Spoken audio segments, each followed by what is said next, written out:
Yes, mulai lagi. Ya. Assalamualaikum warahmatullahi wabarakatuh. Ketemu lagi dengan saya Abu Isa. Nah, kali ini kita akan bahas tentang jualan online, memulai jualan online bagian kedua ya. Kalau kemarin di bagian pertama kita sudah mulai closing, selling point, menjual produk. Sekarang kita ke tahap berikutnya, bagaimana merawat konsumen itu supaya menjadi konsumen yang loyal dan produk kita terus bisa diterima. Dan tentunya karena konsep kita bukan produsen, kita adalah toko online, berarti bagaimana brand toko kita terus dikenal. Perlu diketahui teman-teman semuanya, dalam selling point kita ini, kita menjual sesuatu, jualan online itu pasti kita kan ada packing. Kita lewat jasa ekspedisi paket, baik itu PT Pos, JNE atau yang lainnya. Nah, penting kita bikin packaging yang bagus, makanya kita bikin saja sampul atau bungkus packingnya yang sudah ada nama toko kita. Misal kayak punya saya Merah Putih Perkasa, maka untuk bungkus pesanannya saya cetak dengan tulisan label Merah Putih Perkasa semua. Harapannya pertama, kita itu juga jadi iklan gratis. Yang kedua, setiap konsumen yang beli produk kita itu tahu kalau ada paketan datang, oh dari Merah Putih pesanannya sudah dikirimkan. Yang kedua, bisa kita melalui media-media promosi.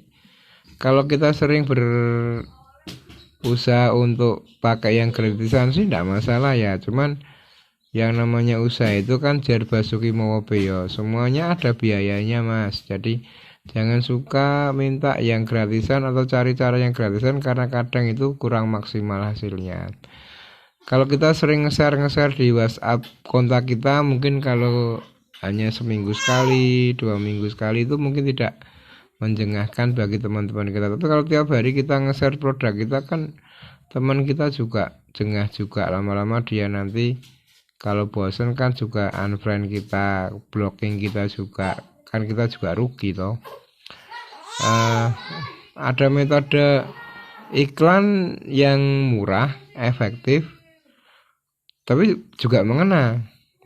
Salah satunya pertama, hari ini kan banyak sekali gerakan-gerakan sedekah, berbagi. Nah, kita bisa main tuh di situ. Kita bisa memberikan dukungan, support, biaya. Nanti dengan feedbacknya ada logo toko kita di situ. Jadi kita saling di samping kita beramal, kita juga beriklan. Jadi ada dua fungsi, akhirat dan dunianya. Kan keren juga kan. Kemudian biasanya juga di lembaga-lembaga amal itu tidak mematok biaya berapa kita mengeluarkan uang untuk dukungan ke mereka. Tapi perlu diketahui mereka itu punya basic masa yang banyak juga. Karena mereka kan rutin melakukan kegiatan berbagi, baik itu ada yang berbagi sembako, ada yang berbagi makanan, ada yang berbagi minuman, bantuan dan sebagainya. Dalam bentuk dukungan itu macam-macam.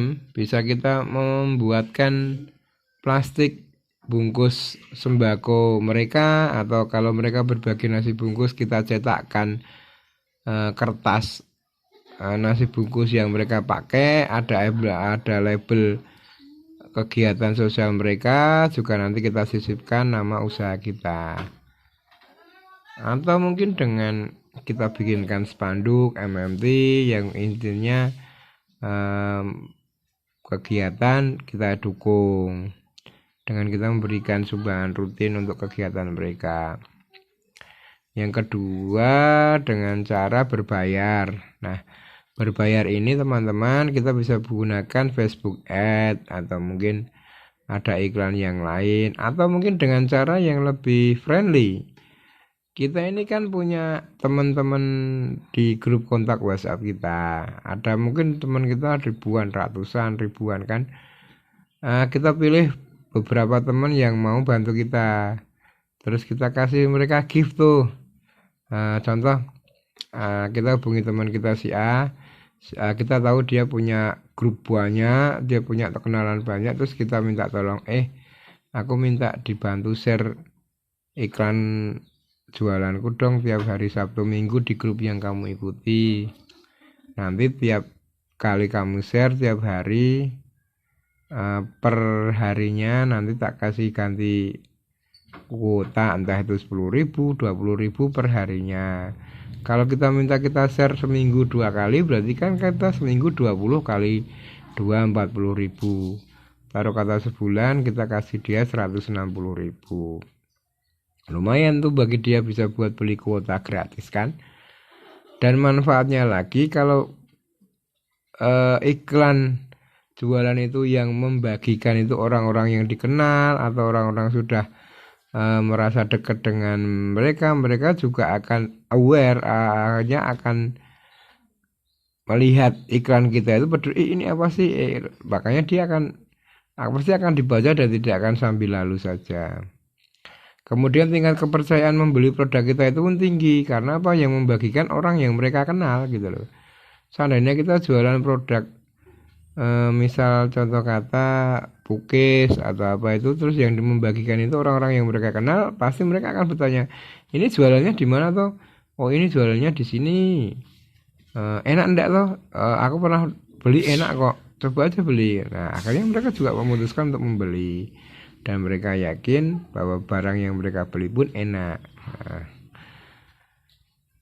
Itu berbagai cara untuk lebih mengenalkan produk kita. Setelah kita closing, ada pembelian, kita merawat konsumen kita menjaga eksistensi kita, usaha kita dengan cara mengiklankan lewat lembaga sosial atau mungkin lewat komersial. Tetapi yang jelas semuanya itu pilihan, dimana itu menyesuaikan biaya budget promosi yang kita alokasikan. Dan penting sekali teman-teman, ini yang kadang terlupakan bagi teman-teman yang baru awal menjalani usaha di dunia online marketing, adalah mereka tidak memperhatikan packaging atau packing produk yang rapi dan biaya promosi yang dianggarkan, karena mereka menganggap itu sebuah hal yang sia-sia dan membuang uang gitu loh. Karena mereka menganggap gini aja laku kok. Jangan salah, meskipun kita ini jualannya kelas kaki 5, tapi otak kita yang ada di dalam pikiran kita itu harus kelasnya juga bintang 5. Artinya apa? Meski kita ini jualan es lilin yang omsetnya baru 20.000 per hari, tetapi kita harus ada biaya promosi minimal 10% dari omset kita. Berarti berapa? 2.000 sehari. Artinya kita menganggarkan 60.000 tiap bulan untuk biaya promosi, entah itu nanti diberikan dalam bentuk gift atau dalam bentuk potongan harga kepada para pelanggan kita, atau mungkin dalam bentuk yang lainnya.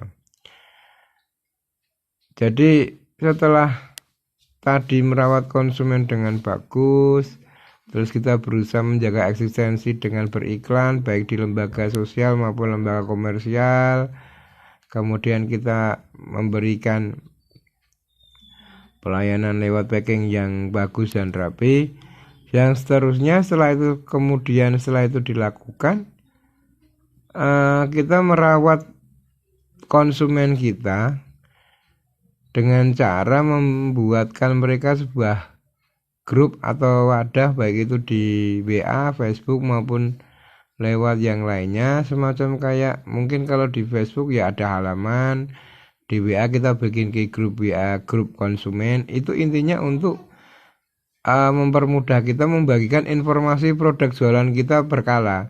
Semisal kita ada produk baru kita tawarkan, yang pertama kali kita tawari adalah orang-orang yang pernah membeli produk di toko kita. Kemudian kita adakan potongan harga spesial untuk mereka. Nah, diharapkan dengan seperti itu akan terbangun loyalitas yang tinggi dari konsumen, sehingga apapun yang nanti kita akan jual, pasti akan ada respon yang baik, yang bagus. Setelah itu yang terpenting lagi adalah barang yang kita jual, pastikan barang itu berkualitas, bermanfaat, dan juga sesuai dengan harga yang kita tawarkan. Andaikan kita jualan pukis, kita pastikan pukis itu rasanya enak, tidak mengandung banyak pewarna makanan yang membahayakan atau pemanis buatan, sehingga dikonsumsi pun akan sehat, lezat, dan bermanfaat, dan juga harganya pun sesuai dengan apa yang mereka dapatkan. Mungkin untuk season ini hanya itu yang bisa saya sampaikan kepada teman-teman. Semoga bermanfaat. Kita terus bersabar karena kita masih dalam wabah COVID-19 ini, dimana kita mulai dituntut untuk beradaptasi. Kita harus mulai dituntut untuk berubah karena dunia ini juga sudah mulai berubah. Tadinya yang kita bisa bebas untuk bertemu dengan orang, kita bebas berinteraksi, kita harus dibatasi karena penularan yang penyakit yang membahayakan ini. Jadi semuanya itu kita sikapi dengan positif saja, kita bersabar, dan sebagai orang beriman kita semua serahkan kepada Allah Subhanahu wa taala. Cukup sekian dulu. Kita bisa berjumpa di lain waktu di bagian ketiga tentunya, tentang bagaimana cara memulai bisnis online sederhana, bebas hemat biaya. Wassalamualaikum warahmatullahi wabarakatuh.